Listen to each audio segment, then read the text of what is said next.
Tonight on Football Tonight, it's Week 8 of high school football in Missouri, and it's the Highway 71 showdown. Maryville visiting Savannah, while a top 10 showdown in Rosendale, top-ranked North Andrew hosting Worth County in a Grand River Conference 8-man football battle. And it's back to work tonight for Mar Hill. The Ravens looking to get back on track after sitting out last week. All this and much more coming up on Football Tonight.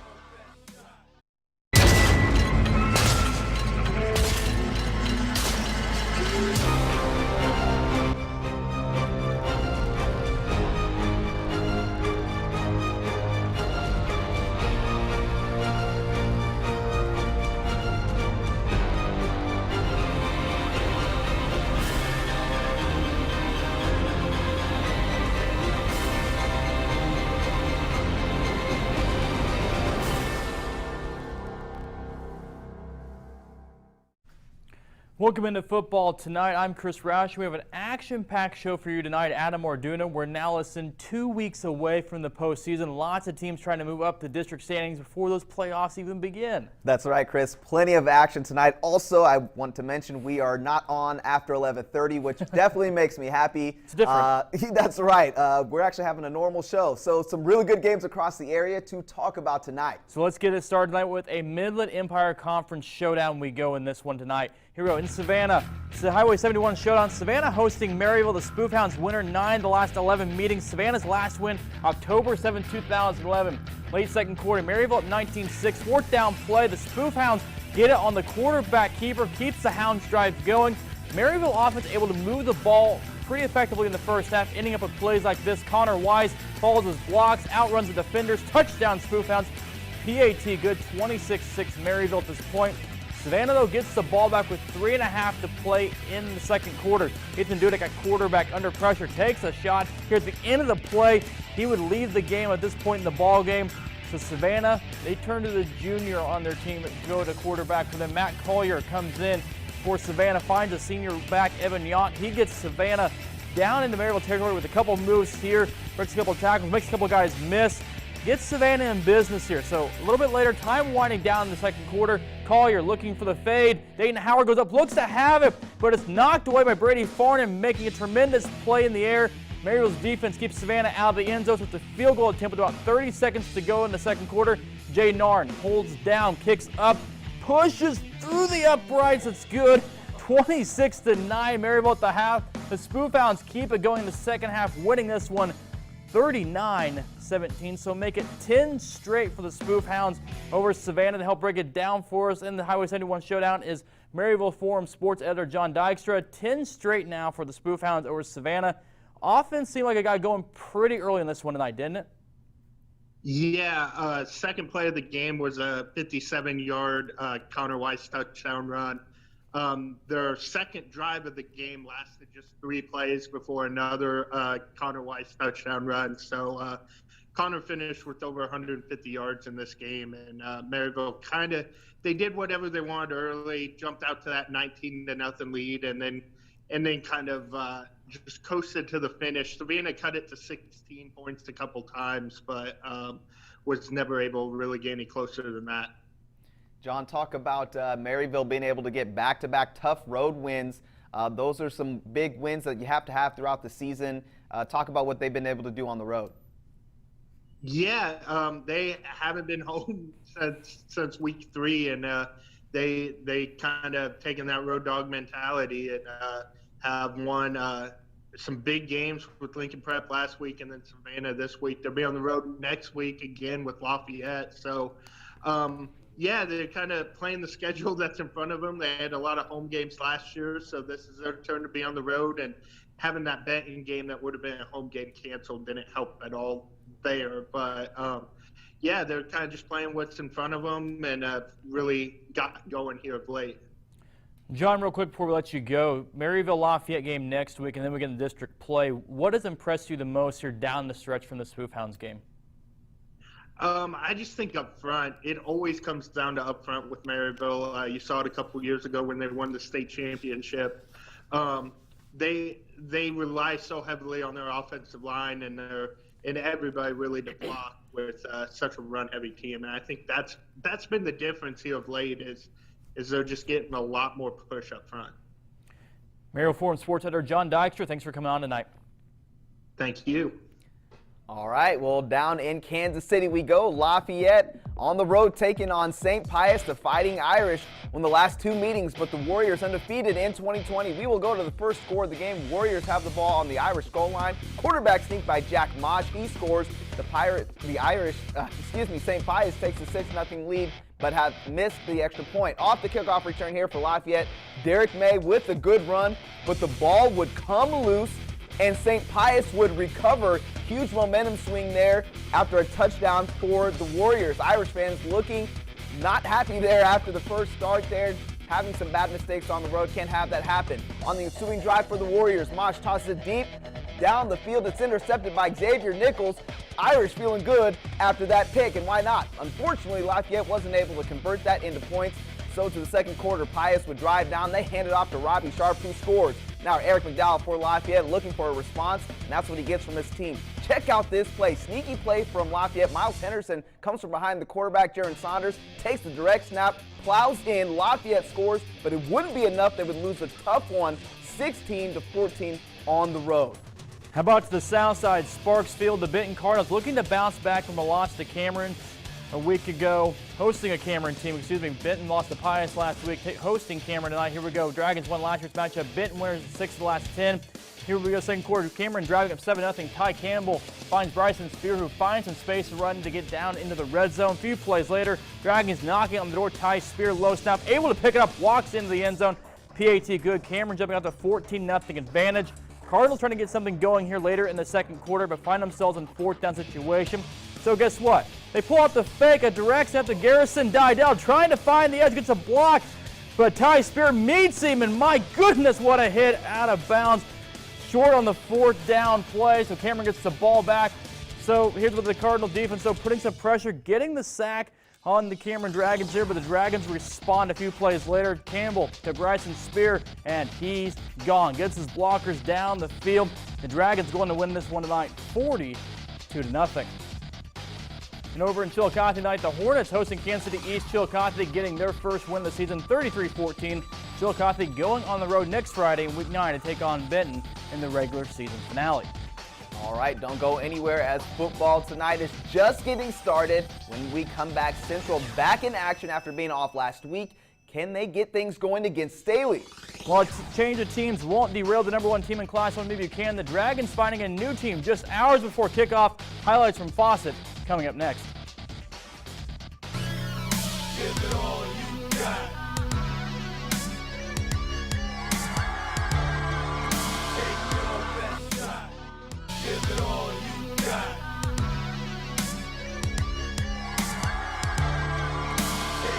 Welcome back to football tonight. The Central Indians 1-5 on the season. They did not get their game in last week against Smithville because of injuries and quarantine concerns, but things trying to get better this week. So let's go over to Noyes Field. Central hosting Staley, who has controlled the series as of late. The Falcons quickly took control of tonight's game. Late in the first half, the Indians were down 28-0. Central's defense fought to keep Staley's running game quiet, but the Falcons recorded 216 rushing yards. But Falcons quarterback Jer Fowler showed off his arm passing tonight, 236 yards. Under pressure, Fowler able to get the ball down to the receiver, Zach Asber, for another touchdown for the Falcons. Later, with time running out on the first half here, quarterback Stone Wetlaufer trying to make something happen, finds a receiver, Wills Johnston for a Central first down. Unfortunately, wasn't enough for Central. Central was shut out tonight, 48-0. Well, it's been a tough year for St. Joseph Christian. The Lions co-op with Northland Christian, dealing with lower participation numbers, so injuries a major concern and cause of loss of games. But they're back at it tonight. Lions playing their first home game since week 1 back on August 28th against Maysville. This week hosting St. Mary's Academy Crusaders. Crusaders with the ball, and Benedict Drew with the quarterback sneak for the first score of the night. Crusaders up 8-0. Then Dante Birch in shotgun for the Lions, looking to pass but is forced to run. Goes to the outside but cuts back to the middle for being brought down. Tough night for the Lions on the ground in this one. Later in the first, Crusaders now up 15-0. Drew takes a snap, looking for an open receiver. He throws deep, and he avoids the Lions and gets into the end zone. The PAT no good. Crusaders up 21-0 at this point. The Lions need to get something going. And here goes Birch. Going to just give it off, throw the dump pass to number 45. Roster didn't have him, sorry. For short gain early in the second quarter, though, Drew throws behind him to Roman Palmieri. He runs out to the right, looking downfield to pass and connects with his receiver. Crusaders win this one by a final score of 67-14. Some GRC 11-man scores to pass along. South Harrison taking on Princeton. Princeton getting the win tonight, 28-6. And Polo playing Milan. Milan with the big win, 49-3. And the rest of the GRC schedule tonight, Maysville and Putnam County going at it. Maysville with the shutout, 22-0 in big matchup. Gallatin and Trenton. Gallatin flexing their muscles, getting a big win, 54-14. So number 1, Buchanan in Class 1 started today, scheduled to play Plattsburgh in a KCI game. But by noon, that game no more. The Tigers unavailable to play, so the Dragons calling an audible, scrambling to find an opponent. They did, just not a team from Missouri. Number 1, Dragons finding out their new opponent, Atchison County out of Kansas, just hours before kicks. About 1 o'clock this afternoon, Buchanan entering the night 7-0 on the season. Early first, Dragons in control of the tempo in this one already. David Noyes gives it to TJ Runyon, pushes him from about a yard out. PAT good. 7-0 Dragons. Keep in mind, Buchanan found out about this game at 1 o'clock this afternoon. Later in the first, Dragons back on offense. Noyes hands off to Runyon, finds a hole up the middle, picking up a good chunk of yards, keeps things moving. Then the Dragons punch it in. Just a little bit later, Caden Anderson around the edge, angles for the pylon, touchdown Dragons, 14-0. Buchanan rolls in this one, 63-7. So the Dragons 8-0 on the season with tonight's win against Atchison County because the Plattsburgh game was canceled. The voice of Dragons, Dave Riggert, sliding in to join us. And Dave, quite the audible today, mid-buck. Wasn't for sure they're going to have it. Didn't matter. Got a 63-7 victory anyway. Yeah, that's the first impressive thing, is that they were able to find an opponent and find a game today. I know Chris Kendrick, the athletic director at Mid-Buchanan, Aaron Fritz, the head football coach of the Dragons, they were on the phone for a couple of hours trying to find games, and there were some other teams that were in similar situations to what Mid-Buck was in, that their opponent had to cancel the game. So they actually had some calls to some Class 3, Class 4 schools that said they didn't want to play Mid-Buchanan. They also had another Class 1 team that was from a ways away that made a deep run into the playoffs last year that didn't want to play Mid-Buchanan. I guess that's what happens when you're the number 1 team in the state and you're beating opponents by about 50 points per game or thereabouts. And they showed it again tonight. You know, there wasn't much preparation. They looked at a little bit of film this afternoon and just kind of saw what Atchison County did. They didn't get too much into a game plan, didn't have time for that. And they pretty much did what they were going to do against Plattsburgh tonight. And it worked to perfection. I mean, they had 9 drives and 9 touchdowns. They were impressive again tonight. They got some other guys involved in the offense, and then Javen Noyes throws for 5 touchdown passes. He's now thrown for 18 TDs in the last 4 games. He has 26 touchdowns passing with 0 interceptions. He has 14 rushing touchdowns in the year, 40 TDs through 8 football games. Chris, I know you're not great at math, but that's up to 5 TDs per game. Wow. And he just keeps rolling. I mean, they were very impressive on both sides of the football once again tonight. They've had 2 turnovers the entire season. They're now plus 19 through 8 football games. They just keep rolling along. It's a carbon copy almost every week of what they're doing. So if my math's right, that took you 1 take to get everything we needed out of that one. Well, I thought it was okay on that part. You just kicked everything right there on that first try right there. I do what I can. You know, I try to help you guys out as much as I can. I don't want you guys to think too much on this show. I'm not, clearly. Thanks, Dave Riggert. Love you. All right, well, what about the showdown between East Buchanan and Lawson tonight? Lawson gets the upset win here, 13-12 over East Buck. Wow, big win there for Lawson. And down in Dearborn, North Platte hosting Lathrop. Mules getting a win, much needed win, 43-27. And in Hamilton, the Hornets welcoming in West Platte, another KCI game. Hornets winning 49-14. Don't go anywhere. Plenty more to come tonight, including Kansas District play. But first, some of the best in 8-man football. After the break, a top 10 showdown in Rosendale. Cardinals hosting Worth County. Highlights coming up. And the Bishop LeBlanc Golden Eagles riding a 2-game winning streak. Can the Golden Eagles keep it going? Highlights on the other side of the break coming up next. Give it all you got. Take your best shot. Give it all you got.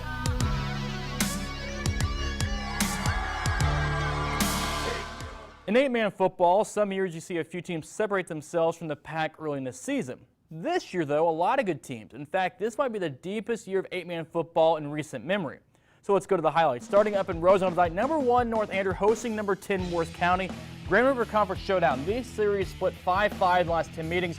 North Andrew winning last season 86-46. Cardinals starting with the ball. They're down to about 5 around midfield. Hayden Ecker picks up enough. The yards hard to come by for the Cardinals in the first quarter. Still in the opening drive, Carson Thomas under center fakes the handoff. Check this play out. Looking down the field for Clayton Linville, but look at the reach by Jackson Rundy to bring down the INT. One hand to bring it in. Tigers in business and turns the Cardinals turnover into points. Aiden Glassow to his right, heaves it up to guess who? It's Rundy. Hauls it in for the touchdown, 2-point conversion good. 8-0 Worth County. Tigers in control in the first quarter. Early second we go, still 8-0 at this point in this ball game. Cardinals back with the ball. Thomas rolling, looking, searching, throws, but it's picked off by guess who? The quarterback, Gladstone. Jumps the route. Tigers can't turn it into points, so this one ending up being a back-and-forth battle of two good teams. North Andrew, though, coming back, winning this one 30-14, holding the Tigers to just 6 points after that first quarter. PATTONSBURG in a non-conference play tonight, taking on St. Paul Lutheran. 144 points combined in this game, and it's PATTONSBURG that comes out on top, winning 94-50. Heading up to Stanberry now, another top 10 showdown. Number 4 Stanberry hosting number 7 East Atchison. The Wolves won last year's meeting. Second quarter here, Bulldogs driving. Austin Schuback sacked by the Wolves. Stanberry leads 14-12 at the break. In the second half, special teams plays big part for Stanberry with this play here. Check out this punt. Colin Seeger gets off a beauty down to the 5-yard line. Moving ahead here, Stanberry driving. Schuback in the end zone, but it's picked off. Tremendous play by the Wolves defender. He comes down with it. But Stanberry ranked 4th in the state for a reason. Schuback makes it 20-12 here. Holds off East Atchison 20-18. How about Albany going to King City and Ethan Mercer? Well, he's going 61 yards here to open things up. He's going to the house. Albany kicked off the scoring in this one, jumping out to a quick and early lead on the Wildcats. Warriors just 2-4 on the year, but 3 of those by 4 points or less. But King City answers. Parker Muff takes this one 50 yards the other way. This kid is a playmaker for the Wildcats. Tremendous running back here in 8-man football. This one of those grinded out kind of games. Albany, though, gets the upper hand early, hanging on, improving to 3-4 on the year with a 56-36 win. So Devin Albertson, our 8-man football reporter and analyst who's joining us, you usually go to one game, but you decided to venture off to both of those games tonight. Albany at King City, then Stanberry at hosting East Atchison.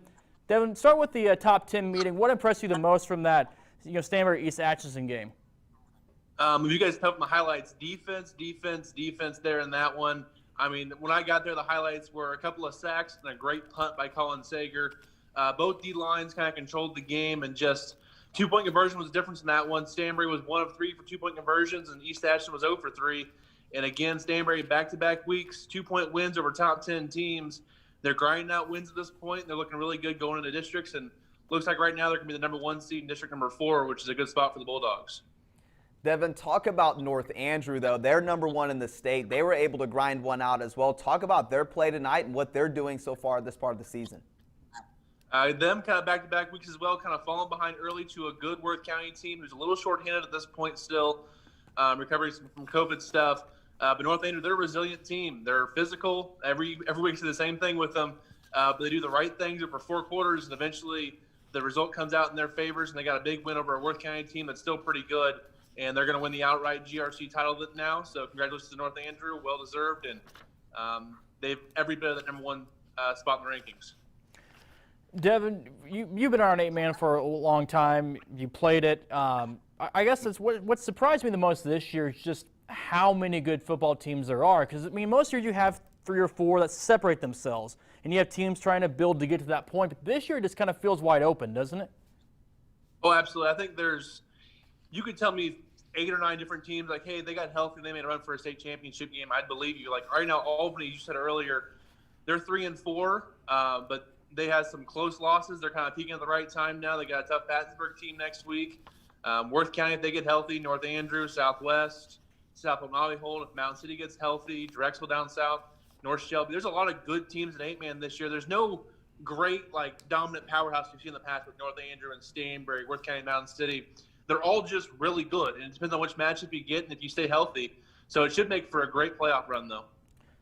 Devin Albertson, 8-man football reporter. Thanks for coming on. Thanks, Chris. All right, let's continue on and check in on Bishop. The Golden Eagles riding a 2-game winning streak. Winners of 3 of the last 4 this week, hosting Schuyler County Rams in the first. The Eagles with the ball. Reggie Love gets the handoff, bounces to the outside, dives for the end zone, but comes up just short. Very next play, though, Love gets the handoff again, finds the end zone this time. Eagles up 6-0 here. Move to the second quarter. Schuyler County with the ball. Gavin Veach drops back, finding some connection with Noah Newland. Veach with the shotgun. Connects here, gets down in there, and then a little bit later on. Again, out of the gun, rolling, scrambling, going, but this pass is going to be picked off by Love. Breaks a tackle before being forced out of bounds. Then LeBlanc in punt formation. But guess what? They call a timeout, so you know it's going to be a fake. Luke Metcalf runs out to the right side, goes all the way to the end zone for a touchdown.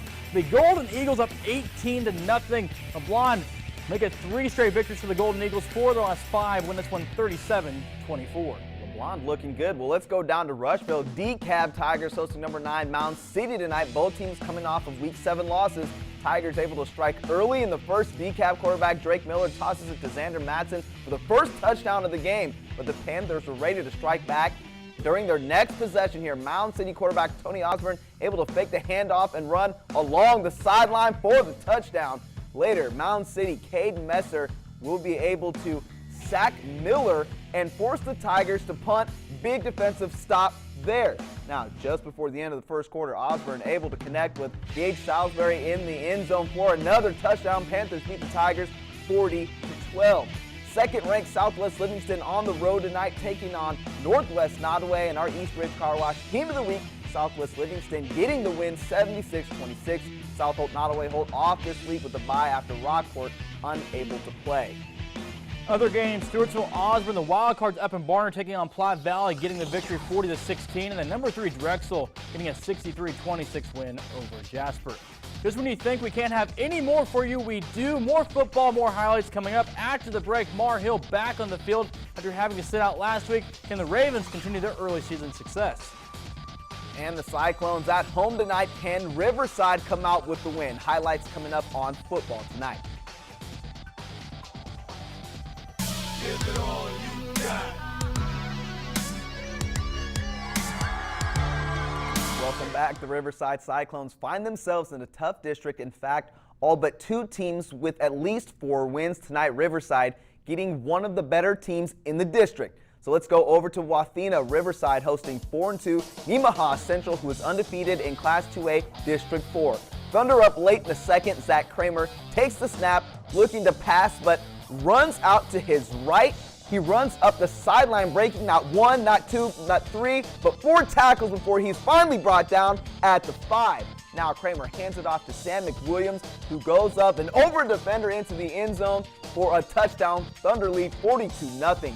Back from halftime, Riverside with the ball, trying to get something going here. Kobe Davis sends a man in motion, takes a snap, drops back, looks deep, finds Nemaha Bird, who makes the grab over 2 defenders, but it would not be enough. Cyclones fall tonight 48-8.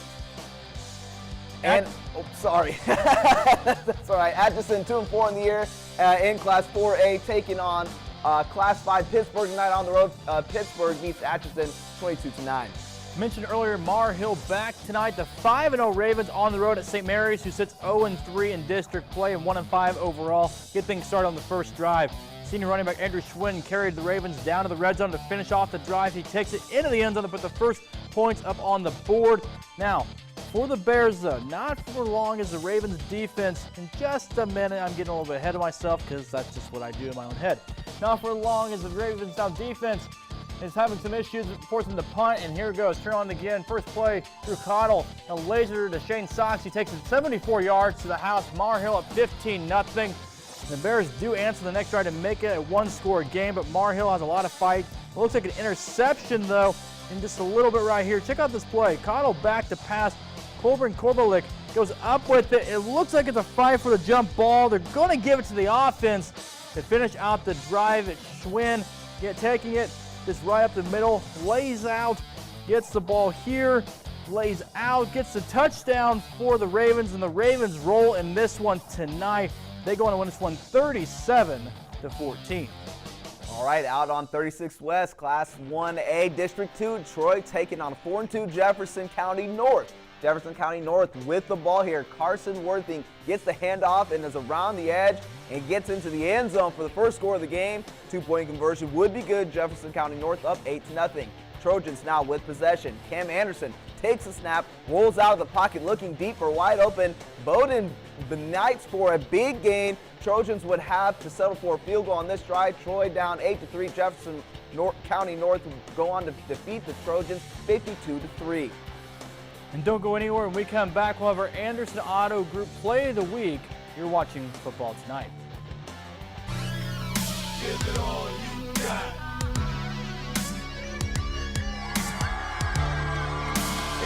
Give it all you got.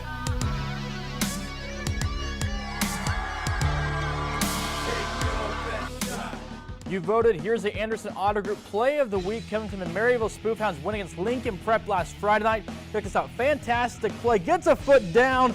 And possession all the way through. That's your take on that one. Thank you for voting. And next week's contest begins Monday at 5 through Friday at noon. Our website, KQ2.com.